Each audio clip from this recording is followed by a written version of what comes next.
Mis on kodu, kus on kodu?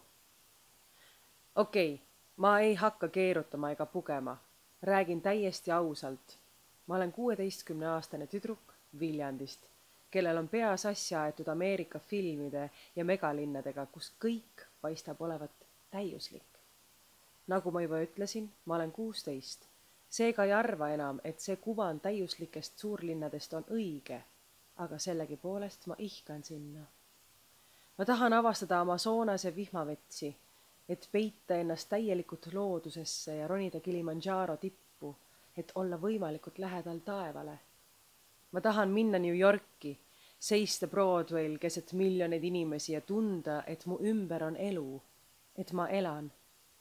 Ma tahan olla keset vaikset ookeani, nii et kallast ei näe. Lihtsalt olla täiesti üksi. Võib-olla isegi vette kukkuda, et hetkeks olla surmahirmul ja kaotada taju maa ja taeva vahel. Ma tahan elada Itaalias, et süüa lõputult pitsat, shoppata Londonis, juua Eiffeli torni all veini, olla põlvist saati Veneetsia vees, näha maailma ja siis tulla tagasi Viljandisse. Miks, küsid sa ilmselt. Miks siia tulla tagasi? Siin ei ole mägesid, nagu tegelikult ka Eestis ei ole mitte ühtegi mäge. Siin ei ole vihmametsi, mis suudaksid su endasse peita. Inimesed on üldjuhul aeglased ja tusased.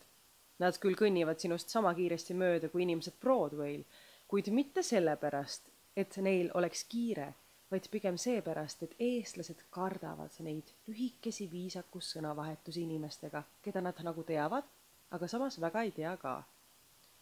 Merel on peaaegu alati näha kusagil kallast ja kukkudes ei näeks eriti midagi, sest vesi on kaugel läbipaistvusest. Aga miks siis? Sest vahel harva, kui seista keset liivast randa ja vaadata loojuvat päikest, siis on tunne, et taevas on jõudnud sinuni.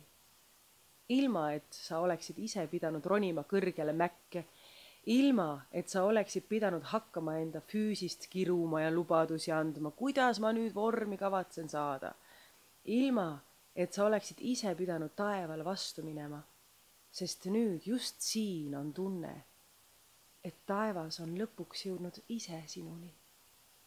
Ja ma tean ka ühte inimest, kes suutis ennast metsa peita ja täielikult ära eksida, ilma, et ta oleks Viljandi linna piiridest väljagi sõitnud. Ja mõnikord, mõnel päikselisel päeval on siin nii palju inimesi, et ma tunnen ennast täiesti tühisena ja neil päevil saan aru, et liigne rahvamass ei sobigi mulle.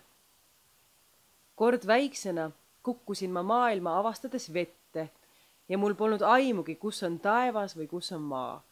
Mu ümber oli tumehall vesi ja täielik vaikus.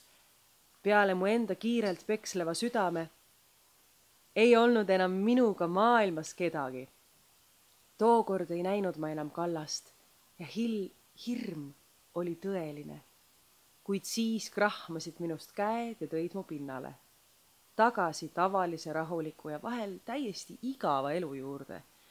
Just sellepärast ma tulengi alati tagasi, sest mul on vaja korraks taas tunda seda tunnet, et ma olen seal kusagil täiesti üksi ja siis tulla tagasi kindlate käte vahele, sest siin on kõik, keda ma armastan.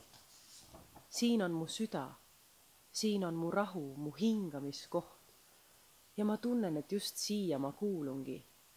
Ma saan olla alati kindel, et saan siia tagasi tulla ja mul on kuhu tulla. Siin on mu kodu. Ja siin ma nüüd istun keset vaikset elu ja mõtlen, et võib-olla see polegi nii hull, et võib-olla see rahulik väikelinna elu ongi hea. Võib-olla me kõik peamegi siit korraks ära saama, et siis mõista, kuidas just siin ongi kõige parem. Jah, võib-olla kodu ongi just siin sellepärast, lihtsalt sellepärast, et see linn ei kavatse meist kaduda ja jääb meile alati kuhugile kaugele ajusoppi kripeldama, kuni sa lõpuks tagasi tuled. Victoria Lee Bell, Viljandi Gümnaasium.